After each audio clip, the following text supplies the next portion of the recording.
2012년 2월 12일 하나님께서 주시는 말씀은 출애굽기 6장 1절에서 13절입니다. 출애굽기 6장 1절에서 13절 말씀을 봉독에 올리겠습니다. 여호와께서 모세에게 이르시되 이제 내가 바로에게 하는 일을 네가 보리라. 강한 손으로 말미암아 바로가 그들을 보내리라. 강한 손으로 말미암아 바로가 그들을 그의 땅에서 쫓아내리라. 하나님이 모세에게 말씀하여 이르시되 나는 여호와이니라. 내가 아브라함과 이삭과 야곱에게 전능의 하나님으로 나타났으나 나의 이름을 여호와로는 그들에게 알리지 아니하였고 가나안 땅 곧 그들이 거류하는 땅을 그들에게 주기로 그들과 언약하였더니 이제 애굽 사람이 종으로 삼은 이스라엘 자손의 쉬는 소리를 내가 듣고 나의 언약을 기억하노라.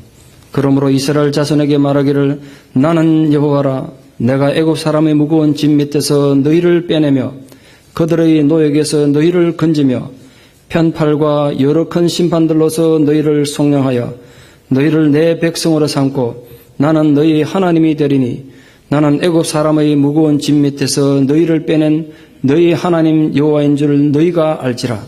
내가 아브라함과 이삭과 야곱에게 주기로 맹세한 땅으로 너희를 인도하고 그 땅을 너희에게 주어 기업을 삼게 하리라. 나는 여호와라 하셨다 하라. 모세가 이와 같이 이스라엘 자손에게 전하나 그들이 마음의 상함과 가혹한 노역으로 말미암아 모세의 말을 듣지 아니하였더라. 여호와께서 모세에게 말씀하여 이르시되 들어가서 애굽 왕 바로에게 말하여 이스라엘 자손을 그 땅에서 내보내게 하라. 모세가 여호와 앞에 아뢰어 이르되 이스라엘 자손도 내 말을 듣지 아니하였거든 바로가 어찌 들으리이까. 나는 입이 둔한 자니이다.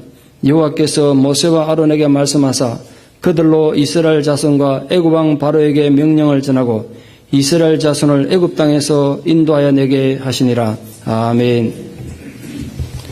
난센스 퀴즈 하나 내는 걸로 설교 시작하려고 합니다. 저도 이게 굉장히 궁금했었는데 최근에 답을 알게 됐어요. 광화문 내거리에 이순신 장군께서 일하고 서 계시는데 그 광화문 내거리가 아무 관계도 없는데 그 서 계시거든요. 그 이순신 장군께서 광화문 내거리에 서 계신 이유가 뭘까요? 저 지난주 알았습니다. 지난주. 이순신 장군 부인께서 당신 거기 서 있어 이러고 아직 안 오셨대요. 그래서 지금도 오다가 노마다 서 계신데요. 아주 합리적이고 일리 있는 말씀이 아닌가. 여러분 이제 웃지만은 광화문 내거리에 서 계셔야 될 분들이 여기 오셔가지고 편하게 사시는 거 축복인 줄 아십시오. 네, 아마 한국 계셨으면 광화문 내거리 오다가도 못하고 서 계실 분들이 많을 텐데 미리 피해서 미국 오신 거 축하합니다. 그냥 우스개 농담이겠지만 지금 한국의 세태를 반영하는 그런 난센스 퀴즈가 아닌가 생각합니다. 요즘 여자들 발언권이 그렇게 세대요. 한국에서는. 미리 피하여 오신 여러분들은 다 행운한 분들인 줄 믿습니다. 혹시 찔리는 남자분들 계십니까? 지금이라도 잘하십시오. 네, 좀 이따가 이제 저 세크라멘토 청사 앞에 당신 거기 서 있어 이러면 오다가도 못하고 서 있어야 된다고. 예. 1950년대 초반 아직 20대였던 엘리자베스 여왕께서 당시 좀 껄끄러운 관계에 있었던 중국 관리들을 초청해서 연회를 열었습니다. 그 엄숙한 만찬장에서 아직 서양 습관에 익숙하지 못했던 중국 외교관 중 한 명이 이 손 씻으라고 내놓은 핑거볼 물을 중국 사람들은 밥 먹기 전에 차를 주니 그게 차인 줄 알고 마셔버렸어요.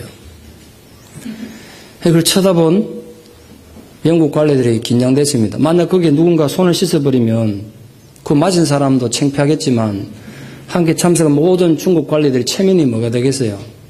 긴장한 건 오히려 영국 관리들입니다. 원래 무식하면 용감하다고 손 씻을 물 마신 지는 편안하게 가만히 있지만 바라본 영국 관리들이 이 난감한 상황을 어떻게 해결해야 될지 정말 난처했어요. 안 그렇겠어요? 근데 그 난감한 상황을 한순간에 해결하신 분이 엘리자베스 여왕 폐하였었어요. 어떻게 해결하셨겠습니까? 예, 아주 간단한 방법이었어요. 이 여왕 폐하께서 그 관리를 깨뜨리고 자기 신하들 본 앞에서 그 핑거볼 물을 마셔버렸어요. 신하들이 따라 안 마실 수가 없었겠죠. 여왕 폐하께서 마시는데. 근데 그날 아무도 식사 마실 동안 핑거볼에 손을 못 씻은 건 물론입니다. 아마 나중에 그걸 전해들은 중국 관리들이 굉장히 감동하지 않았을까. 유명한 일하지 않습니까? 영국처럼 예의와 에티켓을 생명을 여기는 나라에서 참 높은 여왕 폐하께서 기본 에티켓도 모르는 남의 나라 젊은 관리의 체면을 살리기 위해서 그들과 함께 기꺼이 수치스러운 행동을 하신 것입니다. 제가 이 얘기를 드린 이유는 제가 오늘 본문 말씀 읽고 느낀 제 감정을 한마디로 요약하려면 이것입니다. 무식한 모세의 체면을 살리시기 위해서 모세와 함께 핑거볼을 마신 하나님. 이게 제가 오늘 읽은 본문에서 느낀 개인적인 은혜였습니다. 연약한 인간 모세. 그래서 아직은 혼자서 아무것도 할 수 없는 무력한 지도자. 상황이 어렵고 힘들어지니까 실망하고 좌절해서 투정밖에 부를 줄 몰랐던 인간 모세를 위해서 하나님께서 그와 함께 눈높이를 맞추기 위해서 기꺼이 낮아지신 하나님. 그 감격이 오늘 본문의 내용입니다. 지난주 말씀을 기억하십니까? 우리 그 앞부분에 출애굽기 5장 22절 23절 말씀을 다시 한번 떠올려 보십시오. 모세가 이렇게 하나님 항변합니다. 모세가 여호와께 돌아와서 아뢰되 주여 어찌하여 이 백성을 학대를 당하게 하셨나이까? 어찌하여 나를 보내셨나이까? 내가 바로에게 들어가서 주의 이름으로 말한 후로부터 그가 이 백성을 더 학대하며 그런데 주께서도 주의 백성을 구원하지 아니하시나이다. 이게 항변이었습니다. 지금 모세의 불평을 들어보세요. 지금 이스라엘 백성들이 더 심한 학대를 당하는 게 모두 누구 탓이라고요? 하나님 탓이라고. 하나님 탓. 하나님 말씀하라고 해서 했더니 상황은 더 나빠지고 백성들은 더 학대를 받게 됐습니다. 이게 무슨 꼴입니까? 이런데. 그런데 하나님 왜 당신의 백성을 구원하지 않습니까? 이렇게 항변하고 있는 것입니다. 게다가 오늘 읽은 본문에 보면 다시 바로에 가서 이 명령을 전해라. 그래서 하나님 명령에 정면으로 도전합니다.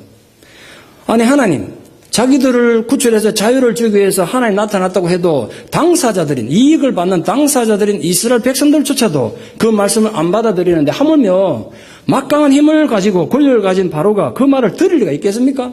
제가 한 번 속지 두 번 속습니까? 절대로 그럴 수 없습니다. 이 말은 했는지 안 했는지 정확히 모르지만 그런 생각이 드는 거죠. 모세가 지금 하나님 앞에 엄청난 불경을 저지르고 쉽게 말해 에티켓을 지키지 않고 있는 것입니다. 그런데도 하나님께서 화를 내시거나 나무라지 않으셨어요. 야, 네 믿음 수준이 그거밖에 안 되냐? 그렇게 핀잔하셔도 사실 할 말이 없었을 텐데 그 투정 부리는 모세와 함께 핑거볼에 물을 마시며 상징적인 표현입니다만 모세가 알아듣도록 다시 격려하시고 위로하시고 용기를 북돋워 주시는 것이 오늘 본문입니다. 그래서 우리에게 위로가 되고 힘이 돼요. 우리 모두도 마찬가지로 가끔 하나님 앞에 투정도 부리고 영적으로 에티켓도 안 지키고 하나님 가슴에 대못을 박지만 하나님께 또 여러분을 격려해 주시고 위로해 주시는 그 하나님의 위로를 받고 돌아가는 이 아침이 되기를 바랍니다. 오늘 모세를 격려하시고 위로하시는 하나님의 말씀을 한마디로 요약하라면 이 말씀에 다 들어있습니다. 나는 여호와이니라. 그 한마디 안에 하나님 하시고자 하는 말씀이 다 들어있습니다.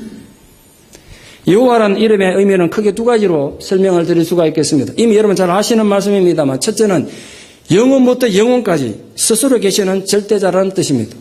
네가 지금 힘들어하고 도저히 정복 못할 것 같은 절대자처럼 보이는 파라오와 같은 존재와는 근본적으로 구별되는 스스로 존재하는 분, 그분이 나 여호와라는 거죠.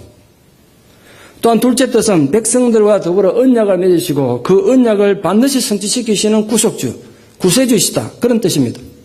그것이 낙심해서 원망하는 모세에게 하나님 당신께서 당신의 이름을 되풀이해서 계시한 이유가 뭐겠습니까? 이유는 하나입니다. 네 눈에 보이게 지금 출애굽이 불가능해 보이지? 그러나 그 불가능해 보여도 하나님 여호와이신 나는 여호와라고 말씀하신 그 하나님의 약속이기 때문에 그 약속은 반드시 이루어지는 차원에서 그건 이루어질 것이라는 것을 위로하고 격려하기 위해서 주신 말씀이에요. 그래서 이렇게 말씀하신 것입니다. 나는 여호와이니라. 그런데 현실은 어떻습니까?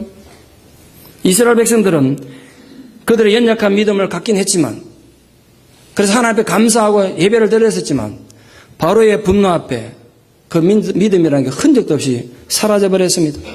한때 그들 흥분해가지고 온 백성이 하나님 앞에 경배하고 예배를 드렸습니다. 그래서 그 말씀을 받아들였어요. 그런데도 얼음이 딱 닥치니까 너나 할 것 없이 잔인하게 입으로 분노와 원망을 터뜨리며 하나님을 반역한 것입니다. 그 불충한 백성들에게 하나님께서는 다시 강한 팔과 편팔로 이집트를 치고 이스라엘을 구원하실 것을 약속하셨습니다. 그런데 지금 현실적으로 이스라엘 백성들에게 강한 손을 펴고 있는 게 누굽니까? 하나님이 아니라 파라오입니다. 파라오. 파라오가 너무 커 보입니다. 그런데 하나님께서 다시 모세를 위로하고 격려하는 거예요. 파라오보다 더 강한 손을 펴서 내가 그 파라오를 물리치고 너희들을 구원하시겠다는 것입니다. 하나님의 강한 손, 펴신 팔은 언제나 하나님의 강한 능력을 상징하는 상징어입니다. 우리가 그 하나님을 다시 발견하게 될 때 뭘 깨닫게 됩니까? 하나님 잊고 살다가 하나님 다시 만나게 되면 우리에게 일어나는 큰 변화가 뭡니까? 하나님은 엄청나게 크시다는 것입니다. 여러분이 괴로워하는 그 문제보다도 그분은 훨씬 크신 분인 거 믿습니까? 그걸 믿으셔야 돼요. 그래서 하나님께서 우리에게 말씀을 제대로 비춰주시면 우리 마음속에 야 하나님 이렇게 크신 분이구나 그걸 깨달았기 때문에 우리가 다시 용기를 가지게 되는 것입니다. 절망하고 슬프게 살았는데 하나님이 다시 내게 비춰지면 그때 기쁨이 다시 회복되는 것입니다. 다시 살아갈 힘을 얻게 되는 것입니다. 교회도 마찬가지고 개인도 마찬가지입니다. 그래서 하나님께서는 침체된 개인이나 교회를 다시 이렇게 세우실 때는 언제나 말씀을 주십니다. 그 말씀을 통해서 우리를 다시 이렇게 세우시는 것입니다. 그게 오늘 모세에게 임한 하나님의 의미이고 오늘 우리를 향한 하나님의 의미입니다. 그런데 대다수 이 신앙인들의 문제는 하나님께서 우리에게 자신을 나타내 주시는 것은 별로 관심이 없으세요. 이 엉뚱한 세상의 것에 자꾸 마음이 쏠려 있기 때문에 그렇습니다. 우리가 당하는 진짜 문제는요, 하나님과 예수 그리스도께서 얼마나 풍성한 내 삶의 근원인가 그걸 모르는 데 있어요. 우리 자꾸 딴 데 가서 뭐 해결하려고 그래요. 하나님 내게 얼마나 풍성한지 모르니까. 그러다 보니까 자꾸 세상의 바로의 힘에 눌려지냅니다. 환경에 눌려지냅니다. 내 감정에 눌려지네요. 세상이 너무 커 보이니까. 그러나 여러분 잊지 마십시오. 하나님은 우리의 모든 것을 알고 계십니다.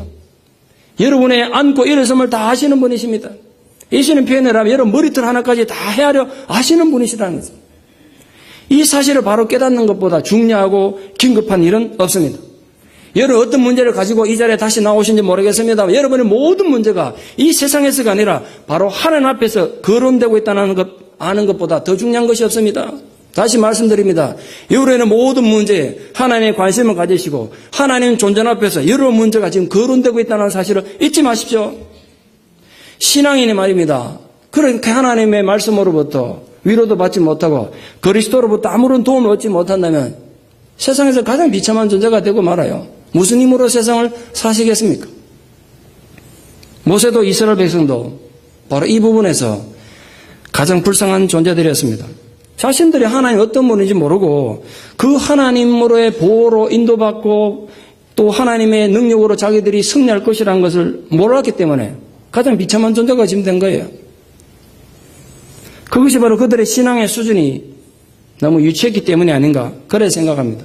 그런데 그런 유치한 신앙의 수준을 가진 하나님 나라의 에티켓, 기본의 에티켓도 모르는 그들을 하나님 버리지 않으시고 또 다가오셔가지고 같이 핑거볼 물 마시면서 그들을 버리지도 않으시고 책망하지 않으시고 말씀으로 다시 또 다가봐 주신 것이 오늘의 말씀이란 말이에요. 사랑하는 성도 여러분, 이게 참으로 감사하고 놀란 일 아닙니까? 우리 또한 그렇게 살아갈 텐데 세상을. 인간이 영적으로 침체에 빠지는 많은 경우는 제가 내면을 들어봐도 그런데 하나님 말씀을 제대로 깨닫지 못했기 때문입니다. 말씀에 대한 올바른 반응이 없을 때는요 자꾸 영적인 침체에 빠져요. 우울한 마음이 자꾸 생겨요. 슬퍼져요. 오늘 이스라엘 백성들의 총체적 위기는 다른 게 아닙니다. 현재의 고난 앞에서 하나님 약속 있지 않습니까? 하나님 주신 말씀 그게 도대체 무슨 소용이냐는 거예요. 하나님 우리를 건지겠다, 우리를 인도하겠다 그런데 현실적으로 그게 무슨 의미가 있냐고요. 아무런 의미가 없다는 거예요. 말씀대로 살아보니까 모세의 문제도 마찬가지였습니다. 하나님께서 뭐 한마디 하고 나면 세상이 달라질 줄 알았어요. 확 모서 뒤집어질 줄 알았습니다. 그런데 현실은 하나님 말씀하시고 난 후에 상황이 더 악화되었다는 거예요. 이게 모세의 절망이었고 이스라엘의 절망이었습니다. 모세 때나 우리 때나 마찬가지입니다. 하나님 말씀과 현실 사이에는 엄청난 간격이 있는 거 사실입니다. 그거 잊지 마십시오. 세상의 말씀대로 다 돌아가면 얼마나 좋겠어요.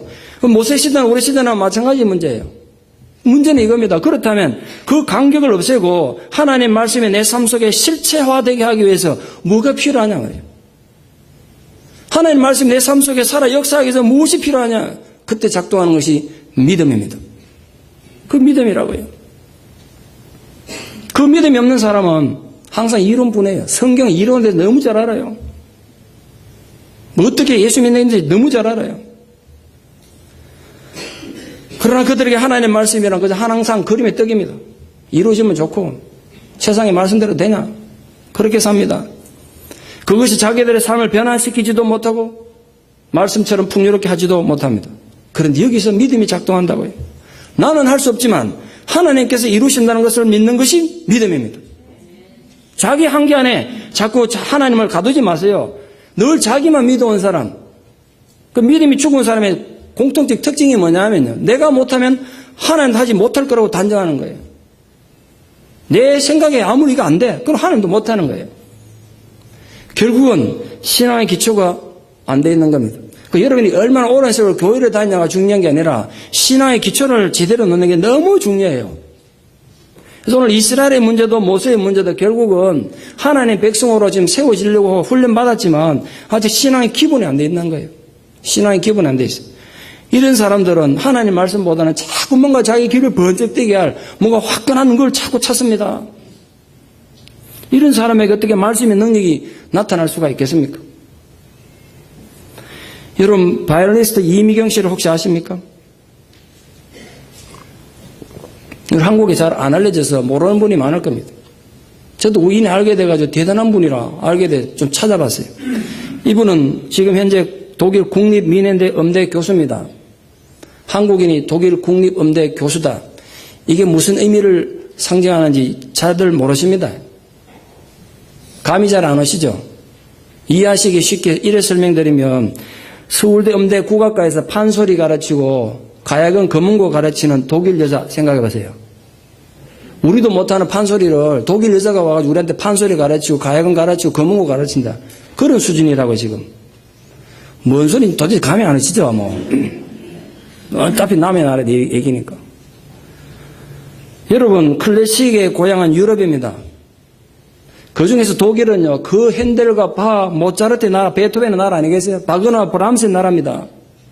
그래서 독일 국민들은요, 클래식 음악에 대한 문화적 자부심이 대단해요. 그 앞에 가서 까불 수가 없어요. 그런데 그 국립민행대에 더구나 동양인 여성이 음대 교수가 됐다면 대단한 일 아니겠어요? 그래서 이분에게 뭔가 특별한 게 있겠구나. 그래서 제가 이분에 대해 고민을 해보고 공부를 해본 거예요. 무엇이 53살이나 짧은 나이, 어린 나이, 이 독일 국립음대 교수 자리까지 오르게 했을까? 그래서 내가 놀라운 걸 발견했습니다. 1975년입니다. 이미경 교수가 당시 서울예고 2학년이다. 15살 때입니다. 어느 날 어머니 친구로부터 전화가 왔는데 그 예후디 메뉴인이라고 세계적으로 전설의 반열에 오른 바이올리니스트가 있습니다. 누군지 몰라도 구원받는 아무 지장 없습니다만 그런 분이 계세요. 그 이름을 자꾸 잊어버리거든. 식당 메뉴를 생각하시면 돼요. 이름이 메뉴인이에요. 아주 전설 같은 분이신데 이분이 전 세계를 다니면서 뛰어난 사람 20명을 뽑아다가 스위스 그 예후디 학원에다가 데려다가 무료로 가르쳐가지고 세계적인 이제 연주자로 키워내는 겁니다. 전 세계에 이제 뛰어난 아이들을, 학생들을 찾으러 다니는데 일본에 와서 이제 심사하는데 오디션 하는데 한국에 와서 오디션 한다 그러는데 사람이 너무 없다는 거야. 창피해 죽겠다는 거야. 당신 딸이 어차피 바이올린 하니까 어차피 떨어질 건데 참가만 해다가 사람 머리속만 좀 채워달라고 그랬어요. 어차피 이미경이라는 학생은 안 되는 거야. 미성년자는 안 돼.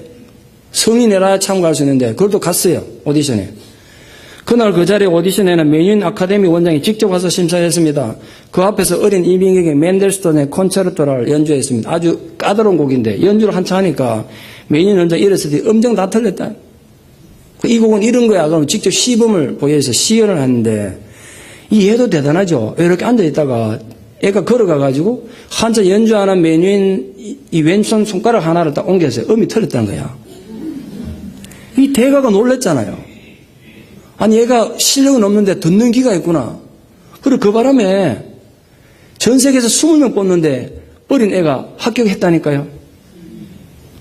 감동이 없습니까? 그 뭐 전 세계 20명 뽑는데 들어갔다니까. 한국인 최초로. 그 애가 대단하죠. 그 다음에 16살에 부모님은 어린 딸이 먼 외국까지 간다니까 그 얼마나 불안해. 가지 말라는데 억지로 물리치고 자기가 가겠다 혼자 혈혈단신 스위스로 간 겁니다. 16살에. 꿈에 부풀어서 갔지 않겠습니까? 꿈에 부풀어서 스위스로 날아간 이미경 어린이는 너무나 단순한 이유 때문에 가자마자 처절하게 절망하게 됩니다. 한국에서는 꽤 잘한다는 소리를 들었던 그녀였습니다. 그래서 학교에서 레슨 첫날에 가면 틀림없이 교수가 네 실력이 어느 정도 되냐 보자 그러지 않겠어요?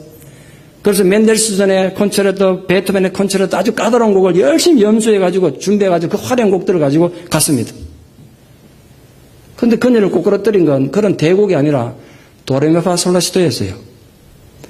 첫 레슨 시간인데 알베르토 리시 원장이 딱 오더니 너 도레미파솔라시도 한번 해보라는 거야. 바이올린으로. 도하고 레 하는데 집에 가 이러는 거예요. 얘 보고. 어린애가 말도 잘 안 통하는데 집에 가 그러니까 당황이 돼가지고 이유도 모르고 그냥 바이올린 케이스 넣고 집에 왔어요. 그 다음 날 방에 또 도레미 해보라고 해서 도레 하면 집에 가 그러는 거예요. 일주일에 계속 그랬어요. 일주일째 이랬습니다. 너 집에 가서 도레미파솔라시도 정확하게 안 하면 오지 마 이런 거예요. 자존심도 상하고 무척 고민이 됐습니다. 한국에서는 바이올린 신동이라 소리 들었고 나름대로 실력이 있어서 웬만한 콩쿠르 가면 1등 하던 애인데 정작 자기 실체는 음악의 기본인 도레미조차 소리 낼 수 없는 게 그녀 실체였어요. 자기 몰랐던 거예요. 얼마나 고민되는 문제냐고요. 기가 막힐 노들 아닙니까? 제가 그거 읽어보고 야 우리 한국의 음악 수준이 그때는 그거밖에 안 됐나 이런 생각했어요. 그래서 집중해서 듣기 시작했습니다. 그랬더니 바이올린 소리가 들리기 시작하는 겁니다. 그때서 이미경 어린이가 깨닫게 됐어요. 그전에는 악기 그냥 무조건 연주만 했지 소리를 들은 게 아니었는데 소리를 집중해서 들어보니까 자기 음이 진짜 다 틀렸더래요. 다 틀렸어. 틀린 걸 알고 나니까 오기가 생기고 투지가 생겼습니다. 여기서 내 이들은 물러날 수 없다. 내가 저 교수들에게 꼭 인정을 받고 말리라. 그래서 그날부터 다른 거 연습 안 하고 도레미파솔라시도 이것만 하루 종일 연습하는 거. 하루 7시간씩. 생각해 보세요. 하루 종일 도레미파솔라시도 그 간단한 걸 하루 7시간씩 몇 달을 연습했다고요. 그전엔 연습해도 뭘 해야 할지 몰랐습니다. 근데 갑자기 소리가 들리니까 모든 게 달라졌습니다. 석 달 동안 이를 악물고 하루 7시간, 8시간 도레미파솔라시도 올라가기도 너무 힘들었대요. 자기 말로는 도시라 솔파미라도 내려오는 건 엄두도 못 냈대요. 그때 그 어린 이미기가 뼈저리 깨달았답니다. 삶에서 기본기가 얼마나 중요한지를. 기본이 얼마나 중요한지를 깨달았대요. 그게 이 동양 어린 여자를 세계적인 바이올리니스트로 만든 출발점이었습니다. 기본이 중요하다. 기초가 중요하다. 자세도 굉장히 중요하대요. 바이올린 키는 자세. 자세가 조금 흐트러지면 음이 제대로 나오지 않기 때문에 기본기와 자세. 이게 얼마나 중요한 걸 알았다는 거죠.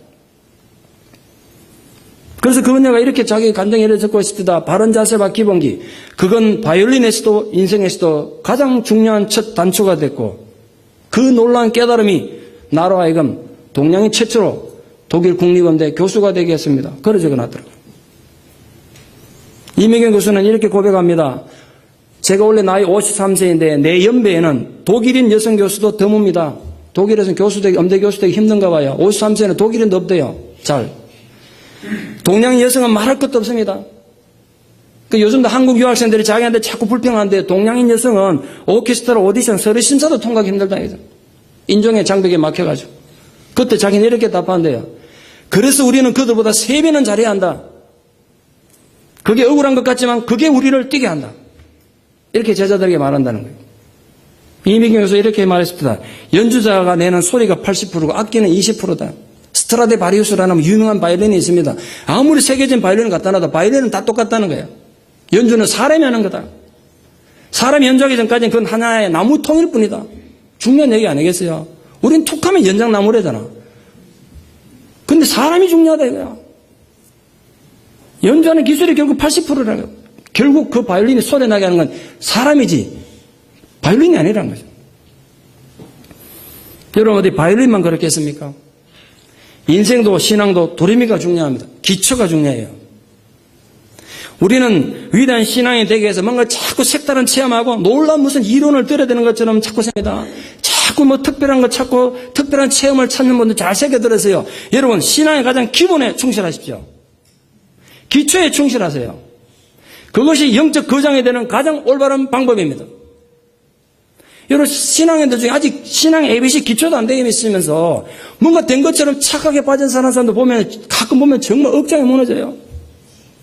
기초는 하나도 안 닦아놨고. 모세는 지금 그 부분에서 아직도 배워야 할 게 너무 많았습니다. 모세는 뭐 성격이 급하고 했으니까 단번에 뭐 한순간에 영적 거장이 되고 싶었는지 모르겠습니다. 그래서 하나님 능력이 막 모자라고 하나님 도움이 없어서 지금 자기들이 어려움 겪고 있다고 생각한 거예요. 자기 때문이라고 생각 안 한 거예요. 하나님이 도와줘야 되는데 쟤도 안 도와줘 지금 어렵다. 본문 보세요. 내가 부족하고 내가 준비가 안 돼가지고 내가 문제가 있어서 어려움 생겼다는 얘기 하나도 없잖아. 전부 하나님 탓이에요. 우리 그래 신앙생활하기 쉽다는 거예요. 신앙의 기초가 안 되면. 오늘도 많은 원망과 불평 속에서 사시면서도 혹시나 여러분이 방향을 잘못 잡아가지고 나에 대한 올바른 위치를 파악 못해서 하나님만 원망하는데 신앙의 모든 시간을 낭비하고 계시지는 않습니까? 여러분 잘 새겨드리십시오. 인생도 신앙도 기초가 너무 중요합니다. 자기 백성도들 설득 못하는데 어찌 애굽의 파라오가 자기 말에 귀를 기울이겠냐고 하나님 앞에 항변하는 모세의 의도는 바로 그거라고요. 그러나 아십니까? 지금 출애굽이 지연되고 있는 가장 큰 이유가 뭔지 아십니까? 애굽의 파라오가 강력한 박해를 해서 못 나가고 있습니까? 이집트 군대가 너무 군사력이 막강해서 그렇습니까? 아니면 막말로 이스라엘 백성들이 너무나 오합지졸인 노예들이라서 그렇습니까? 물론 이것들이 어느 면에서는 이유가 되는 건 사실일 겁니다. 그러나 제가 이 말씀을 읽다가 다시 발견한 건 지금 이스라엘 백성들이 출애굽되지 않는 가장 중요한 원인은 바로 모세에게 있습니다. 모세가 지금 준비가 전혀 안 돼 있어요. 아직 모세는 거창한 한 것만 생각하는 서투른 신앙의 초보자에 불과합니다. 그러면서 자신을 통해서 뭔가 대단한 걸 자꾸 기대해요. 자기가 파라오를 만나고 뭐 백성들 만나면 뭔가 화끈한 게 증거가 나타나야 된다는 거예요. 기적이 나타나야 한다. 그런 생각하고 있는 거예요. 그러니 아무것도 될 수가 없습니다. 하나님 보시기에 모세는 아직 신앙의 도레미도 연주를 제대로 못하는 풋내기에 불과해요. 그런 수준으로 출애굽을 했다 칩시다. 그래도 광야에서 절대로 백성들 인도할 수 없습니다. 출애굽이 축복이 아니라 저주가 될 거예요. 광야에서 전부 떼죽음 당하고 말 겁니다. 백성들보다 그런 면에서 모세가 먼저 준비되어야 했던 것입니다. 애굽의 파라오가 하나님의 권위 앞에 무릎을 꿇기 전에 모세가 진심으로 하나님의 능력과 권위 앞에 무릎을 꿇어야 하는 겁니다. 앞으로 보시겠습니다만 이스라엘 백성들이 전혀 준비가 되지 않았음에도 불구하고 하나님께서는 10가지 재앙으로 애굽을 징계하시고 그들을 기적적으로 인도해내실 겁니다. 우리가 믿지 않아도 하나님은 하나님 일을 하실 거라고요. 문제는 말입니다. 믿음이 없는 사람은 이 모든 걸 체험하고도 그게 자기 것이 안 된다는 데 문제가 있어요. 10가지 재앙 다 체험하고 하나님의 놀라운 능력을 체험해도 믿음이 없으니까 그게 자기 것이 안 되더라고요. 나중에 한번 보세요. 어떤 비극이 일어나는가. 그럼 기적이 일어나면 사람 변할 것 같습니까? 천만의 말입니다. 천만의 말이라. 믿음이 없으니까 그게 자기 게 안 되더라고요. 그게 오늘 우리의 문제 아니겠어요? 말씀은 어제나 오늘이나 같이 역사하지만 믿음이 없으면 절대로 그게 자기 것이 안 되는 것이 우리의 비극이고 한계인 것 같습니다. 그러므로 여러분 부디 눈에 보이는 어떤 현상을 쫓지 마십시오. 현상을 쫓을 것이 아니라 하나님의 말씀을 더 확실하게 붙잡으십시오. 기독교는 말씀의 종교입니다. 자신의 기분이나 감정을 절대시하기보다는 하나님의 말씀을 더 굳건히 붙잡으십시오. 그러면 고갈되지 않는 영적인 풍성함이 바로 그 말씀으로부터 나오는 것입니다. 전 제가 목사되고 수지 맞은 것 중에 정말 중요한 이 부분이에요. 말씀 속에 기독교의 생명이 있다는 것. 그리고 말씀 속에 내가 목숨을 걸어야 할 내 삶의 방향, 신앙의 방향이 그곳에 있다. 그건 누구하고도 타협하고 싶지 않아요. 내 모든 거 다 내주고도 타협할 수가 없는 이유는 제가 거기서 하나님을 만났기 때문에 말씀 속에서. 제가 맨날 또 신병관으로 쫓아다니고 이상한 뭐 해가지고 옛날에 그랬던 그 속에서 하나님을 만나서 맨날 아직도 그러고 다닐 거예요. 아직도. 거기서 벗어난 것에 대해서 너무 감사해요. 개인적으로. 그래서 제가 여러분에게 자신 있게 권할 수가 있는 겁니다. 기독교는 그 말씀 속에 하나님이 있고 그 말씀 속에 우리 모든 신앙의 근본이 다 있습니다. 그걸 붙잡으래 그걸. 근데 아직 모세는 그 준비가 전혀 안 돼 있어요. 오늘 본문 말씀 6절에서 8절이 오늘 말씀의 핵심입니다. 이스라엘의 고통과 절망을 돌아보신 하나님 아버지 마음이 거기 절절히 나타나 있어요. 7개 동서로 하나님 아버지 마음을 우리에게 설명하고 계십니다. 하나님은 이스라엘이 앞으로 누리게 될 영적인 축복을 7개 동사를 사용한 7개 문장인데 그 와우 연속법이라고 그럽니다. 영어로 하면 엔드로 해서 계속해서 사실은 6, 7, 8절이 긴 문장인데 한 문장입니다. 히브리 문장. 우리는 끊어놨습니다만 하나의 문장으로 7개 문장을 해놨습니다. 이렇게 돼 있어요. 내가 너희를 빼낼 것이다. 내가 너희를 건질 것이다. 내가 너희를 속량할 것이다. 내가 너희를 내 백성으로 삼을 것이다. 내가 너희의 하나님이 될 것이며 내가 너희를 인도할 것이다. 내가 그 약속의 땅을 너희에게 줄 것이다. 여러분 한번 보십시오. 행동하시는 하나님을 구체적으로 이렇게 설명하고 계십니다. 전부 말씀으로 주신 거예요. 아직 이루어진 거 하나도 없습니다. 전부 말씀으로 주신 거예요. 이스라엘을 잊지 않으시겠다는 하나님의 놀라운 사랑과 위로가 이렇게 주어졌습니다. 모세의 항변과 원망에 대한 하나님의 응답이 그렇게 주어진 것입니다. 그 말씀 앞에 자기 이름 넣어서 한번 읽어보세요. 자기 이름 넣어서. 오늘 집에 돌아가시거든. 설교 시간에 좀 하긴 그렇습니다만 나를 고통에서 빼내시면 그 나 대신 자기 이름을 넣으시라고요. 지금 기도 제목을 가진 분 계십니까? 힘들고 어려운 분 계십니까? 이 본문을 다시 읽으면서 여러분의 예배를 다시 한번 드려보십시오. 나를 절망해서 건지시면 그 자기 이름을 넣으라는 거예요. 큰 심판에서 나를 속량하시며 나를 자녀 삼으신 하나님. 그 하나님 바로 우리에게 똑같은 말씀으로 다가오시며 위로하시는 것입니다. 나는 너의 여호와이니라. 그러나 아무리 하나님 위대한 약속이 주어져도 똑같은 시간 똑같은 장소에서 우리가 오늘 들었습니다. 그러나 여러분이 그 말씀에 진실로 반응하지 않으면 소용이 없습니다. 그 듣지 않으면 소용이 없어요. 하나님의 언약과 위로의 말씀을 받아들이는데 그래서 개인차가 많은 것 같아요. 제가 보니까 개인 수준차가 믿음의 수준차가 있을 수밖에 없죠. 본질적인 차이가 사람마다 물론 있습니다. 예컨대 8,000m가 넘는 히말라야 산을 등반하기 위해서는 5,500m, 6,000m 정도의 베이스 캠프를 반드시 설치해야 됩니다. 그곳에서부터 성공적인 등반을 위해서 어떤 계획을 세울 것인가 계획도 하고 거기서부터 실제적인 등반이 시작됩니다. 5,500에서 6,000m쯤에. 그런데 한국에서 제일 높은 산 백두산은 기껏해야 2,750m입니다. 2,750m. 백두산 정상에 올랐다고 큰 소리 칠지는 모르지만 에베레스트 등반하는 입장에서 보면 베이스 캠프는 그보다 두 배는 높다고 해요. 두 배는 높아. 한국에서 제일 높은 산을 등반했다고 해도 에베레스트에서는 등반의 시작을 위한 출발점의 절반에도 못 미치는 곳일 뿐입니다. 물론 상징의 표현입니다. 한국이 별별 없는 나라는 절대로 아니에요. 그러니까 한반도에 사는 사람에게 영적으로 말입니다. 8,000m라는 히말라야는 애당초 이해가 안 되는 거예요. 이해가 안 돼요. 상상이 안 되기 때문에 그렇습니다. 신앙도 그와 같습니다. 한반도에 사는 사람은 매일 그 높이에 갇혀 사는 겁니다. 그러나 히말라야를 등반하는 사람에게는 5,000m도 등반을 위한 출발점에 불과해요. 그러니까 5,000m를 올랐다고 교만할 게 하나도 없어요. 겸손할 수밖에 없어요. 겸손할 수밖에. 아직 시작도 못했는데 이제 출발점인데. 그게 신앙의 도름이 아니겠어요? 여러분이 뭐 대단한 거 해놨다고 절대로 교만할 거 없어요. 우리 죽을 때까지 가봐야 5,000m나 가겠어요? 저 높은 정상을 오르기 위해서는 도레미부터 차근차근 연습을 해야 되는 겁니다. 근데 우리는 기본도 안 되면서 자꾸 흉내만 내려고 그래요. 선교도 하나님의 사역도 마찬가지입니다. 신앙이 흉내 내는 걸로 되면 누가 걱정이나 하겠습니까? 인류 역사상 가장 탁월한 감각을 소유했던 사람. 그러면 여러분 누가 떠오르십니까? 가장 뛰어난 감각을 가졌던 사람. 저는 주저없이 헬런 켈러를 떠올립니다. 아시다시피 그녀는 인간이 가진 기본적인 오감 중에 촉각과 냄새 맡는 후각 외에는 가진 것 없이 태어났습니다. 두 가지 감각밖에 갖고 있지 않았잖아요.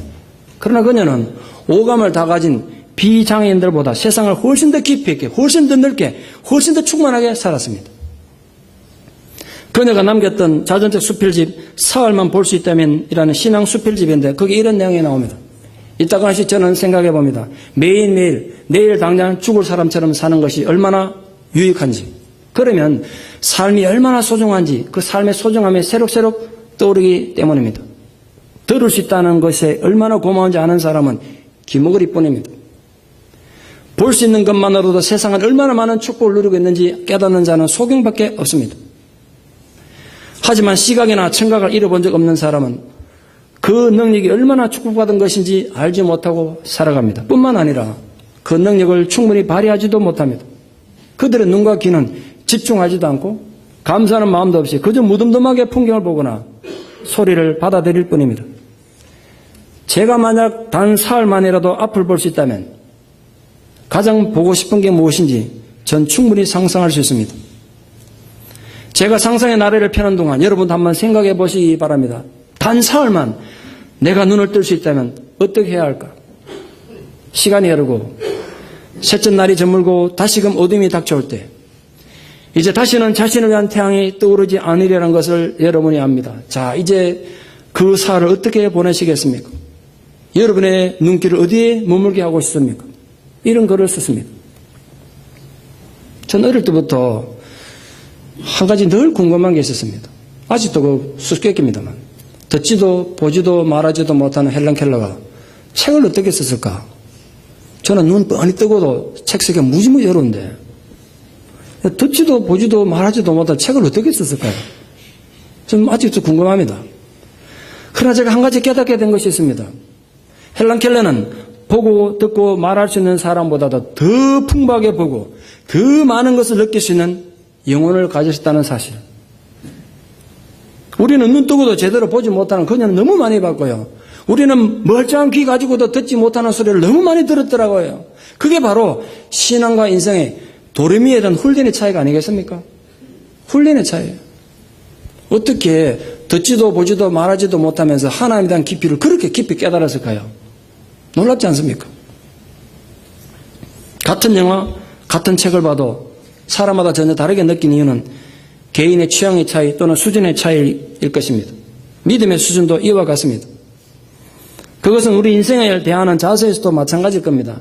지금 모세가 현재 겪고 있는 절망의 수준이 모세의 신앙의 수준입니다. 여러분 마찬가지입니다. 여러분이 겪고 있는 절망과 고통의 수준이 신앙의 수준입니다. 자기가 마주친 현재의 실패와 장애 저 너머에 있는 하나님의 놀라운 계획도 섭리도 바라볼 수가 없어요. 지금 모세가. 그러니까 하나님 승리는 더더욱 느낄 수가 없습니다. 그러니 당연히 절망할 수밖에 없죠. 그게 지금 현재 모세의 수준입니다. 이스라엘의 믿음의 수준입니다. 그런 수준으로는 하나님의 능력, 하나님의 위대하심을 절대로 이해할 수 없습니다. 문제는 여러분입니다. 여러분은 어떻습니까? 어쩌면 여러분 자신도 지금 모세처럼 이스라엘 백성들처럼 출애굽을 앞둔 입장일지도 모릅니다. 여러분 삶에서 마주치는 절망감, 패배감, 불신, 자포자기 그게 여러분들의 출애굽의 실체일지도 모르겠습니다. 여러분이 떠나야 되고 여러분이 넘어야 할 여러분의 출애굽 여러분 모두에게 있을 것입니다. 파라오가 손바닥에 장난감을 갖고 놀듯이 이스라엘이 희롱하면서 출애굽을 딱 가로막고 있는 것처럼 여러분 또한 감정과 환경의 포로가 되어서 여러분의 출애굽에 실패하고 있는지도 모릅니다. 하나님은 우리의 힘든 상황을 얼마든지 변화시키기도 하지만 그러나 불리한 상황 그 자체를 두고서도 얼마든지 능력을 행하시는 분 아니겠습니까? 모세는 애굽왕을 굴복시키기 위해서 뛰어난 군대를 조직하고 간 거 아닙니다. 그는 뛰어난 전략가도 아니었고 위대한 장군도 아니었습니다. 그는 여전히 일개 목동에 지나지 않았습니다. 1등감에 젖은 사람을 회복시키는 가장 좋은 방법은 그에게 사역을 맡기는 겁니다. 그것도 시시한 사역이 아니고 한 민족을 이끌어내는 엄청난 사역을 맡기심으로써 하나님은 모세를 그렇게 기초부터 새롭게 다듬고 만들어가고 계셨습니다. 그러므로 모세가 세상에 내세울 건 하나도 없었어요. 단 한 가지뿐이에요. 하나님이 나와 함께 하신다는 그 증거뿐이라고요. 딴 게 뭐 있습니까 모세가 지금.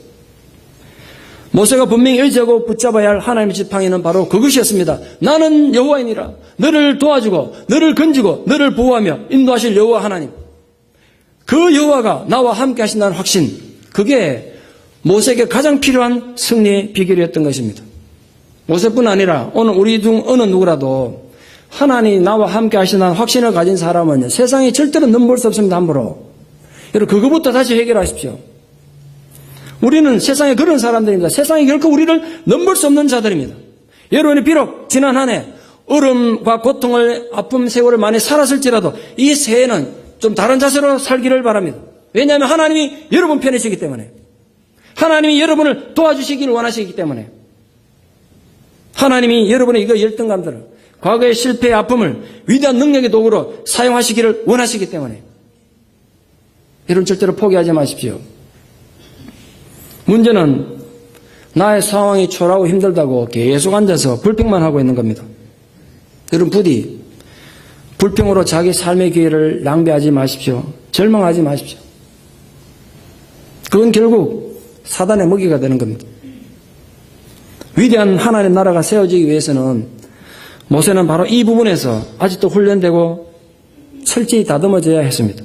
그는 자기 수준에서, 근데 모세 자기 수준에서 최정상에 다다랐다고 지금 숨을 헐떡거리고 있지만 하나님의 위대한 출애굽 아직 시작도 못했습니다.